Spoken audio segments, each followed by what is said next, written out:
Pilipinas, magandang araw po sa inyo, ka-Coffee, Luzon, Visayas at Mindanao. Anong nangyari?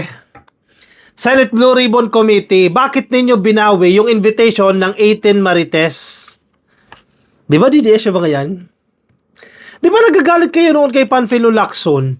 Dahil hindi pinapatawag yung 18 Marines, kuno, pero hindi naman lahat Marines, no? Tandaan nyo ba yan? Galit na galit kayo kay Lacson. Dahil ayaw pa upuin ni Lacson itong 18 Marites. Tapos ngayon, hawak nyo na ang Blue Ribbon Committee, inimbitahan ninyo, actually nagpadala na kayo ng letter, tapos magsasend ulit kayo ng panibagong letter na wini-withdraw nyo na yung invitation ninyo. Anong nangyari? Ano na? Mga DDS, mga DLIS, bakit hindi na pinapasampa ng Senate Blue Ribbon Committee itong 18 Marites? Bakit? May sasabihin ako sa inyo. Meron palang supplemental affidavit itong 18 Marites. At doon sa supplemental affidavit, ibig sabihin karagdagan pong affidavit, tinuturo yung ilan sa mga miyembro ng majority senators. Grupo po ni Alan Peter Cayetano. Ito, sa tingin ko lang naman ito, na-realize siguro ng Blue Ribbon Committee nila Pia Cayetano, nila Marcoleta, teka, madadawit dyan yung mga kakampi natin sa majority. Huwag na natin imbitahan. Yan ang sa tingin ko na nangyari. Kasi bakit bigla nyo kinancel yung inyong invitation? Diba? Dito muna tayo, June 1, 2026. For sure nakita nyo na to online. Email po yan, screenshot po yan, lumabas po sa media, lumabas po sa mga content creator, actually sa bilyonaryo ito, pero nakita ko to sa ibang vloggers eh. Basahin natin. Blue Ribbon Hearing, title no ha. Ito pong liham ipinadala po kay Attorney Baligod, siya po yung abogado ng 18 Marites. And si Mr. Tube, sino ba yan, et al. And I quote, "This refers to the invitations previously issued to you and your clients, the 18 Marine personnel, to appear as resource person during the Senate Blue Ribbon Committee hearing scheduled on Thursday, 04 June 2026. Bukas na po magaganap yan. Actually, not bukas.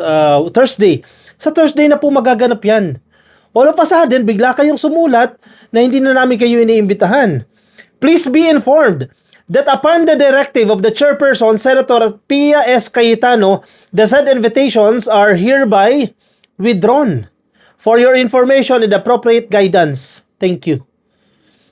Kasi ang ginawa dyan ng Blue Ribbon Committee, actually, just to recap, no, ang Senate Blue Ribbon Committee, yan po ang pinakamakapangyarihan na komite. Sila ay nag-iimbestiga sa mga malalaking kaso ng nakawan sa gobyerno, etc. And usually, kinakasangkutan po yan ng mga politiko. Kaya marami naghahabol sa komite na yan eh. Okay, napunta pa kay Pia Cayetano yan. Siyempre, kapatid eh. Alan Peter Cayetano, kapatid niya, siyempre, bibigay ko yung pinakamakapangyarihan na komite. In fairness kay Pia Cayetano, may talino din naman yan. Actually, bilib ako dyan. Actually, hanggang ngayon, bilib pa rin naman ako kay Pia Cayetano. Hindi lang talaga marunong umacting. So, siya ang chairperson yan. And then, under her office, meron pong subcommittee na illegal na ginawa.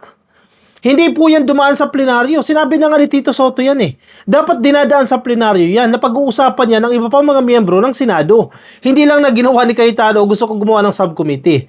Anyway, gumawa sila ng illegal na subcommittee. Nilagay nila si Marcoleta bilang lead doon sa subcommittee. Kung bagay yan yung committee, Blue Ribbon Committee, magsasanga po yan, ito po yung subcommittee. Yung subcommittee, ang focus niya lang ay flood control scams. At si Marcoleta, yung head niyan. Kapag tataka ka, bakit si Marcoleta? Kasi nung si Lacson pa po yung head ng Blue Ribbon Committee, gustong-gusto na ni Marcoleta yan. In fact, nagkakaalitan sila ni Lacson dyan. Di talaga sila magkasundo dyan eh. Kasi, inagawa ng posisyon. Kasi ang una, pagkaupo ni Marcoleta, binigay sa kanya yung committee na yan. Tapos kung ano-anong ginawa niya dyan. At kumampi siya sa mga diskaya. Nirekomendan niya mag-isa ha, sa state WPS. Sa Witness Protection Program, itong mga diskaya. Nang hindi kinokonsult yung ibang miyembro ng Blue Ribbon Committee. Sa madaling sabi po, nagkaroon po ng pang-aabuso si Marcoleta nang ibinigay sa kanyang posisyon. Kasi supposedly, yung mga diskaya, di ba? O magsauli kayo, yung restitution na sinasabi natin, sauli nyo muna sa gobyerno. yung mga ninakaw ninyo, and then baka magkaroon kayo ng chance na mapasok kayo sa WPP o yung Witness Protection Program. Sabi ni Marcoleta, wala sa batas na kailangan ng restitution, hindi kinakailangan magsaoli nila Marcoleta. And then eventually, lumabas yung relasyon ng kanyang asawa doon sa mga negosyo ng mga diskaya, and nirekomenda niya sa WPP kahit na alam dapat ng ibang miyembro ng Blue Ribbon Committee that time, pero nagdesisyon si Marcoleta mag-isa. Nalaman niya noong si Lacson na ang Blue Ribbon Committee Chair. So, okay na. Tapos na yan. History na yan. Dito na tayo sa kasalukuyan. So, kung noon, ang tibay-tibay ng 18 Marines, kasi tinuturo si Romualdez ng 18 Marines, gustong-gusto nyo sumampa, tapos ngayon, binawi ninyo. Ano na lang iisipin ng tao sa inyo?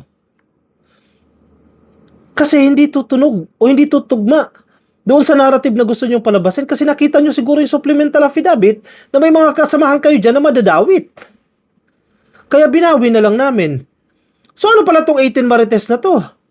So yung pinalutang na yan ni Mike Defensor, si Mike Defensor din yan grupo niya rin yan Ibig sabihin, gawa-gawa lang pala yung ginawa niyan.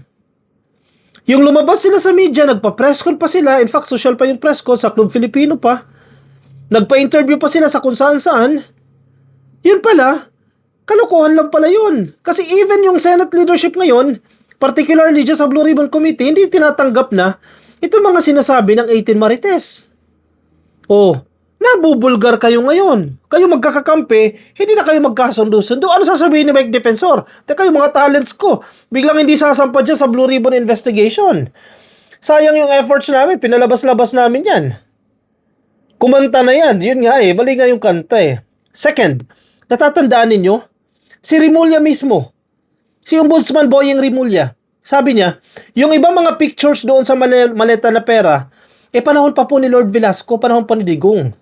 Si Digong ang presidente, that time ang speaker si Lord Velasco. Tapos ngayon, sinisisi nila ngayon kay Romualdez. Di ba, nabulgar na kayo dyan? So, ito mga nangyayari ngayon, patunay lang na scripted itong mga pinagsasabi ng 18 Marines. Kaya Marites talaga. Nakakahiya, di ba? Ito, may isa pang liham. Anong petsa to? Sulat po ito kay Senator Pia S. Cayetano, June 1. Basahin natin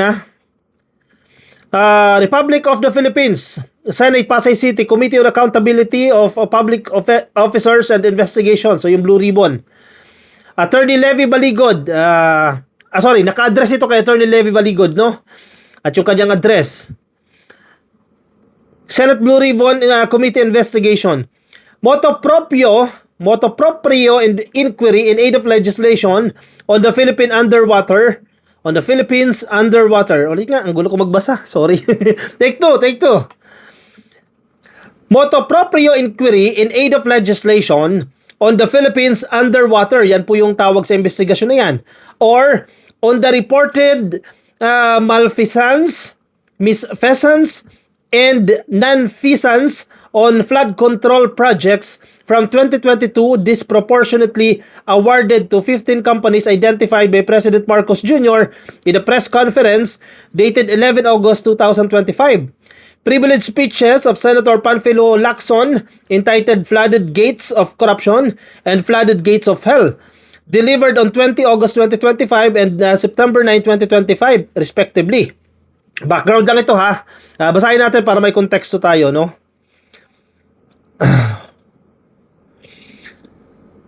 Privileged speech of Senator Jinggoy Ejercito Estrada entitled No One is Safe. Yun, hindi na nga siya safe, no? Dated 10 September 2025. Privileged speech of Senator Erwin Tulfo on the Philippine Contractors Accreditation Board or PICAB. Dated 15 September 2025. Privileged speech of Senator Rodante Marcoleta on the alleged lack of parliamentary courtesy. Dated September 29, 2025.